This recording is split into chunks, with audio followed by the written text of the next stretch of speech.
cas. Alors, pareil, là, pour remettre le... Voilà. Ouais. Voilà, vas-y. Hop, la clinique priapisme. Voilà.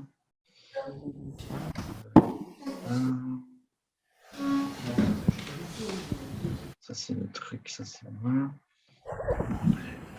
Alors, hop, et voilà.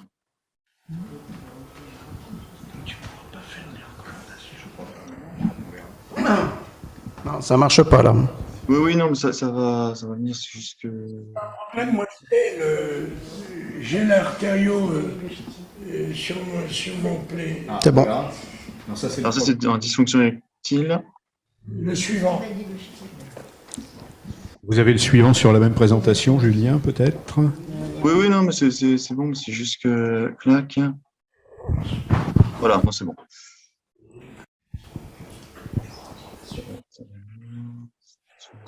Voilà. Oui, non, c'est bon. Voilà. C'est bon, tout le monde va? Non, on voit rien du tout. Alors, cliquez sur le diaporama parce qu'on n'a pas la vision pleine Mais page. raconte l'histoire clinique, moi je peux montrer l'artério. Oui, non, parce que j'avais fait le... Ouais. Alors, voilà, je vais le refaire. La clinique, partager. Là, c'est bon? Ah, c'est bon là. Le suivant. Donc le suivant. Voilà. Donc un jeune homme de 20 ans, qui vit sans antécédent, qui vient me voir parce qu'il a présenté le 10 septembre un priapisme le lendemain d'une soirée où il avait fumé quelques joints, mais voilà, il n'avait pas fait de folie non plus. Il va aux urgences à Lille, au CHRU de Lille. Là, les urologues font un drainage, ils font 2 drainages d'affilée qui n'ont pas du tout permis de lever le priapisme. Donc, on m'envoie pour un échodoppler pour chercher une cause vasculaire. Donc, moi, je le vois le 26, c'est-à-dire 2 semaines, un peu plus de 2 semaines après.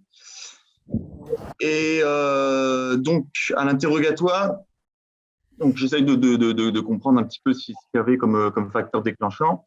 Et en explorant un petit peu plus, je vois que quand même, il y a eu un petit traumatisme. Au début, il me disait qu'il n'y en avait pas, mais il y avait un petit traumatisme, que c'est un skater. Et il s'est pris, il a fait un mauvais geste, il s'est pris le skate dans les parties. Donc, à l'examen physique, donc moi je le vois, donc il est en érection. Donc maintenant, ça fait quasiment depuis 2-3 semaines, qui est au stade 3. Donc du coup, évidemment sans signe de souffrance. Le reste, bien sûr, le reste de l'examen est normal. Donc là, c'est que cliché. Alors, la qualité n'est pas terrible parce que je l'ai mis sur les diapos.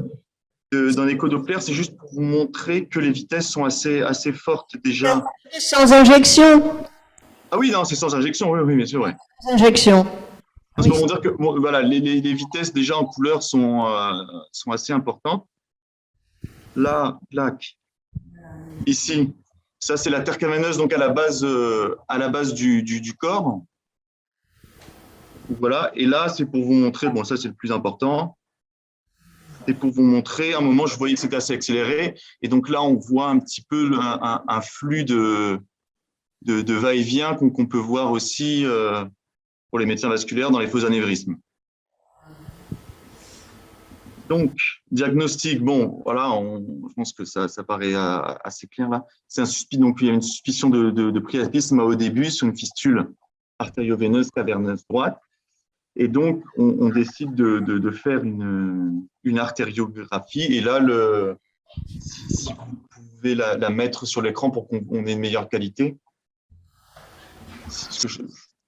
Tu sais où est l'artériographie? Tu veux que je montre l'artériographie? Oui, sur le diapo. On l'a nous aussi, tu nous l'as envoyé. On va montrer la nôtre.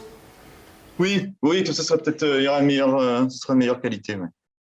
Alors, pendant qu'on prépare l'écran, Julien, on avait fait une ponction à ce patient. elle est où? Oui, non, après, moi j'ai refait une ponction. On s'était eu au téléphone, je vous avais appelé. Et le sang était rouge.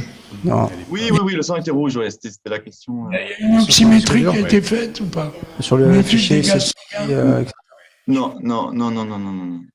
Ok. Oui, Non, non, c'est mais cela. c'était pas la peine. Hein. Ouais. Non, C'est- donc la ponction n'a rien donné, hein. Il était toujours en stade 3. Sur mon diaporama, moi, sur mon diapo. C'est- Il la ferme, le diapo. Non. Voilà, va plus là. Là où il n'y a rien, tu cliques dessus. Non, mais il n'y a pas de lien. Mais il y était. Bah, Ah, le fichier, il est pas lié, il a été glissé. En attendant, peut-être que Julien, je vous l'ai fait pouvez. marcher, moi. Ouais, Non, mais moi, je peux essayer de le retrouver, hein, sinon. Hein. là, en local, il marche pas. Tu l'as, toi, Julien Oui, je vais essayer de le. Je pense que je l'ai, je vais le Ça retrouver. marche.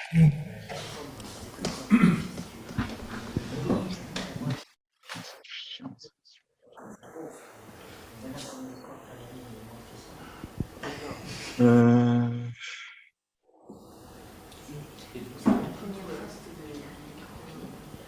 voilà. Tac.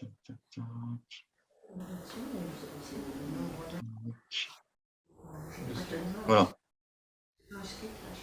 Voilà, très bien. Alors, il y en a une meilleure, mais vas-y, c'est déjà.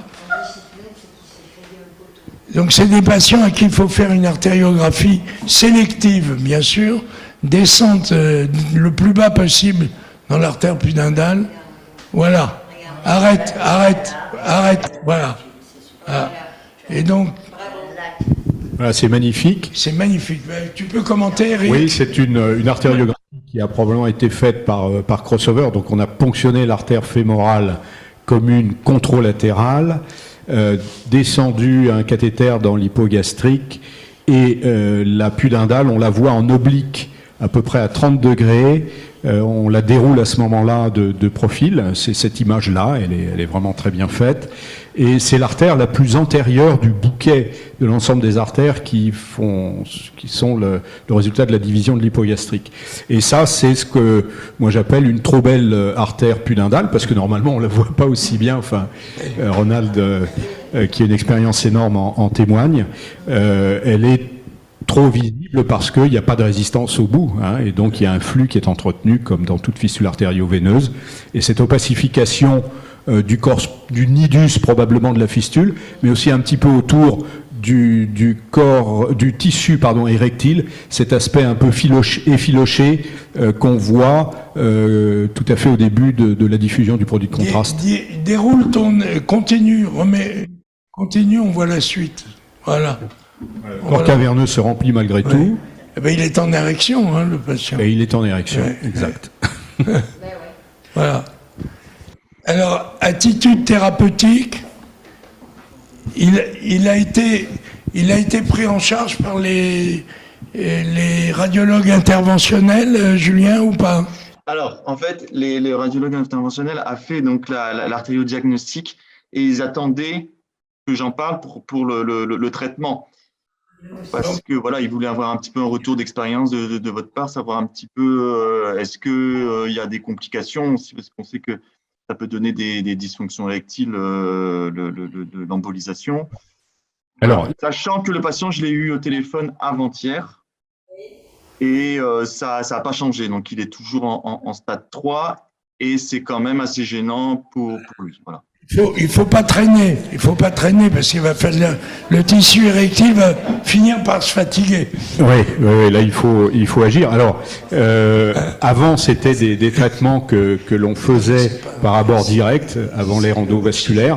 C'était assez compliqué avec beaucoup de dégâts collatéraux. Maintenant, évidemment, le traitement électif est endovasculaire et c'est l'embolisation. Vous l'avez souligné, il y a un risque d'altération de la fonction érectile.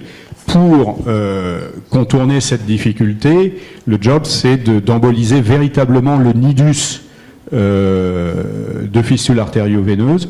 Donc, on descend d'abord un cathéter, puis un micro-cathéter très très fin pour le pousser jusque dans le nidus. Et là, on injecte, alors il y a plusieurs écoles, mais entre des sortes de glues qui polymérisent à 37 degrés et qui font une espèce de plastique littéralement dans le nidus, ou bien des coils, on peut utiliser des micro-coils. Et une fois qu'on a embolisé le nidus, on recule son cathéter pour pouvoir fermer le maximum de la fistule, mais tout en évitant d'occlure l'artère pudendale, hein, bien sûr, ou l'artère caverneuse. Alors cela dit, si on l'occlut, c'est pas forcément non plus la fin de la vie, puisqu'il y a 2 artères pudendales hein, chez ce jeune homme, et que on rappelle tous qu'il y a des communications entre les 2 corps caverneux. Donc c'est un compromis entre la nécessité d'interrompre le flux de la fistule d'une part et préserver autant que faire se peut la perfusion par cette artère pudendale. Ronald, tu as... Non, mais c'est parfait, oui. Liliane. Et est-ce qu'il y a vraiment un taux important de dysfonction érectile après l'embolisation? Attendez, on a juste Julien, une question dans la salle, et puis après on revient vers vous. Je dis, Ronald, dans ta longue et grande expérience, combien t'en as vu? Parce que des accidents de vélo, des accidents de batte de baseball, enfin bon, peu importe. Combien t'en as vu? Parce que quel est le risque de récidive post-embolisation? Il y a la loi des séries, puisqu'on vient d'en voir un avant-hier, où il y a 3 jours que tu as vu. Lui, c'est un motard qui a freiné brusquement et trop tard, il a percuté la voiture qui est devant, et son pénis, enfin son bassin, est venu cogner le réservoir de la moto. Et il a exactement ça. On n'a pas encore d'artériographie, mais l'échographie est cliquée. Et puis, on avait vu un coup de pied de vache. Oui. Un coup de pied de vache. C'est un paysan de la Somme. Oui, oui. Du Beauvaisis, un paysan du Beauvaisis. Oui, et donc c'est fréquent. La littérature en rapporte de temps. Alors c'est pas fréquent comme la dysfonction érectile, mais c'est relativement fréquent et à rechercher systématiquement, bien sûr, en cas de priapisme de haut débit, de haut débit. C'est-à-dire que quand tu les... D'abord, c'est un priapisme qui est en général non douloureux, parce qu'il s'écoule quand même un petit peu. Et deuxièmement, le sang est rouge. Si tu ponctionnes, le sang est rouge, pulsatile. On recommande de faire une étude des gaz du sang, mais c'est totalement inutile pour le diagnostic. Il est fait, et surtout, le diagnostic est fait à l'écho-doppler sans aucun problème. Ben, bravo Julien, Oui. Voilà, donc à toi de te remettre en contact avec les radiologues. Oui, non, c'est bon, je vais les... Voilà. Superbe. Ben, merci beaucoup, c'est formidable. Le prochain staff, tu nous montreras le résultat. C'est important. Le Oui, résultat, oui. à la fois artériographique et clinique. Oui, ok. Absolument.